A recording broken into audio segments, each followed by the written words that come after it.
Hej njerëz të mirë dhe të bukur, si jeni?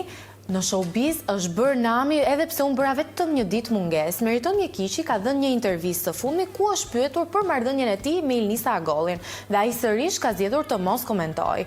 Duke e parë me sa duket Ilnisa Agolli këtë reagim të tij, ajo zgjodhi të bënte vetë një reagim në Instastorin e saj në Instagram, ku shpreh se ëndrat e një nate vere nuk zgjasin netëve të dimrit. Dhe me sa duket ky reagim i saj është vënë re nga moderatorët e programit, të cilat zgjodhen ta telefonojnë live për ta pyetur lidhur me reagimin e saj. Dhe Ilnisa Agolli u shpreh: "Më vjen mirë që për herë të parë nuk isha subjekt i një teme që nga portalet fryhet dhe kamuflohet. Është një raport që ka përfunduar para një viti.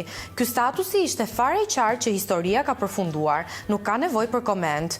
Gjithashtu e pyetur nëse është penduar për lidhjen, ajo tha se nuk shquhet si natyrë njeriu e cila pendohet. Ajo gjithashtu ndër të tjera shtoi se dashuria ose zgjat për gjithmonë ose deri në fundjavë. Mua më zor më kapi e shtuna.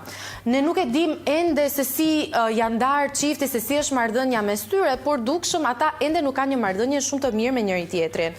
Por meritoni pyetur nëse do të rikthehej sërish në eksperiencën që kishte në shtëpinë e Big Brother VIP Albania, tha se po, do të rikthehesha nëse do të kisha një arsye shumë të fortë. Do ta bëja, por jo siç e kam bërë më parë. Me sa duket, në ndryshim nga Ilnisa, e cila nuk është një natyrë njeriu e cila pendohet, Meriton Mjekiçi është penduar për rrugtimin e tij në Big Brother, pjesë të cilit ka qenë edhe vetë marrëdhënia me Ilnisa Agollin. Ndër të tjera, gjatë intervistës ai ka treguar se ende nuk ka një kontakt me të birin. Ai është shprehur se problemet e mia vazhdojnë me nënën e djalit. Kam humbur çdo kontakt, nuk kam kontakt për me e ditë si e kam djalin.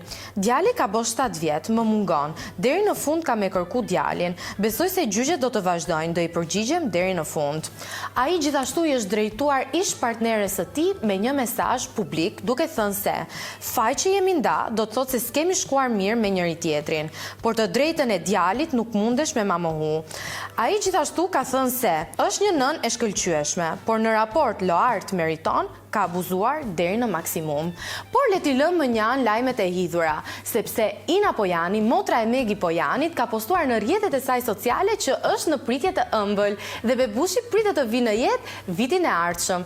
Në fakt, Ina Pojani bëri një dasëm shumë sekrete me datë 15 shtator, pra muajin e kaluar, me partnerin e saj, Giulio. Dasma u mbajt aq private sa askush deri disa ditë më parë nuk e dinte që Ina Pojani ishte martuar dhe në dasëm kishte të ftuar dhe këngëtaren e mirënjohur Aurela Gaçe. Ne i urojmë Inës një pritje të ëmbël dhe një shtatzani të mbar dhe me këtë lajme ne do ta mbyllim delin edhe për këtë javë. Andale!